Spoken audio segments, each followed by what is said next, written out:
Hi guys, welcome back to my channel. I hope that you're all safe and well. If you're new to my channel, hi, I'm Jennifer. I'm a mummy of two. I've got a little boy called Ralph who's 5.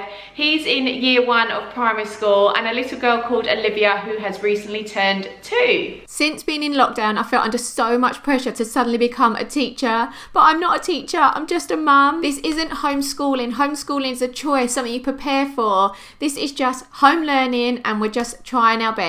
I got sent a copy of this post the other day and I just had to share it with you guys. I don't know who wrote it, where it came from, but it was just such great advice and I really hope you're able to read it.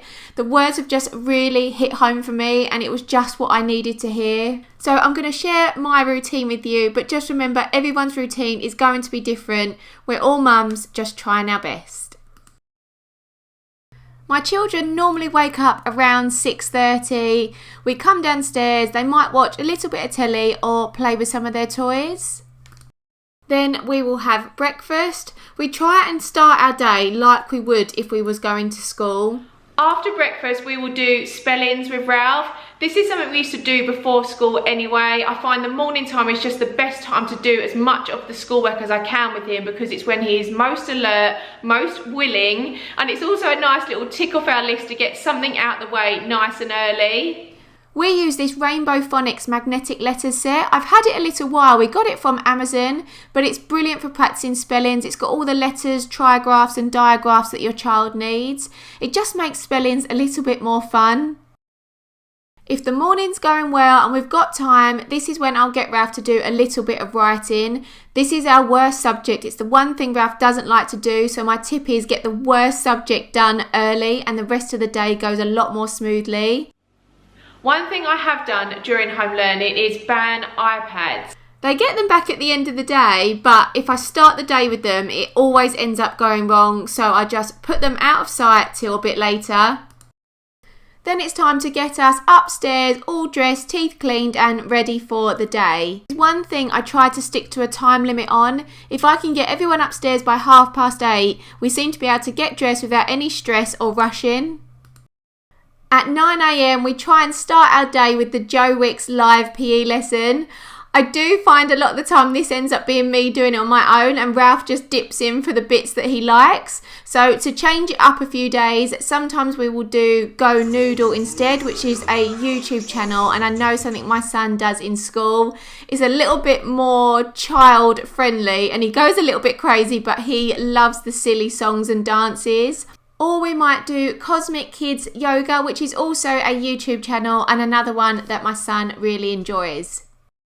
After PE, we will do some sort of activity or have some playtime. This is where my day can be quite flexible because we've done a bit of schoolwork first thing. I feel that really takes the pressure off and we can just have a bit more fun too. Most of the time they just want to get out in the garden, so I make the most of this because we live in the UK. It could be raining if I left it till later, and it does us all good to get outside for our mental health. It's not long before the kids are asking for food. Being off, all they want to do is eat. Luckily, my kids love apples, so I try and make fruit a main part of their snacks. But they also love hot cross buns or a little bit of jam on toast. Whatever's going, really. While they're having their snacks, they might just sit down and have a bit of chill time. At some point in the day, we try and FaceTime family and friends. Obviously, we're at a time where we are quite disconnected from people, so it's nice to try and stay connected. We use one of these Apple TV boxes, which is great because I can do screen mirroring. I find it so much easier by putting my screen on the TV and then the kids don't fight over my phone. Most of the time, Olivia will have a nap around 11 o'clock. But this is where my day has to be flexible because some days she's been known to not have one till after lunch at 1 p.m. or she might be really tired and go down at 10 a.m. in the morning. So I like the fact that my day doesn't have to be set on timescales and I can just go with the flow. But whatever time Olivia goes down for a nap is when I do schoolwork with Ralph, so I feel like we can just switch off from it until this nap time. To start with, I felt so under pressure to do every single subject, but I'm a mum, I'm not a teacher, so I'm just going to focus on maths and phonics during this time while Olivia has a nap. Like I said, I do spellings and writing in the morning, and we try and do a bit of reading at night. So I feel like I'm just covering the most important subjects. I probably get about an hour maximum of doing schoolwork at this time before Ralph starts getting distracted. A lot of the other subjects you can actually do through play and activities anyway. While we wait for Olivia to wake up, I will just play with Ralph. We might play kinetic sand, or the other day we made spiders' webs with sellotape and became Spider-Men for a little while. If Olivia's gone down for a nap about 11, then we'll normally have lunch together about 1 o'clock once she wakes up. But like I said, her nap time is all dependent on this, and we could end up eating before her nap. After lunch, we do more activities or have some playtime. The weather's okay, then most of the time they want to just go back out in the garden, and we're trying to get outside as much as we can. I think this really helps us get through the lockdown. If we're indoors, then we might play puzzles, we'll do some learning activities with Olivia, we might play games. I'm actually creating a little list of go-to things when I'm stuck for ideas. We might do Play-Doh or arts and crafts. Here we were doing the NHS rainbows.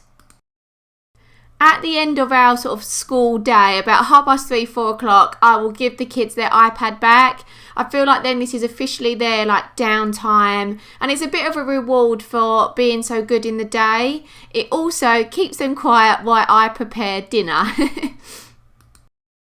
I try and have dinner ready for about 5 o'clock.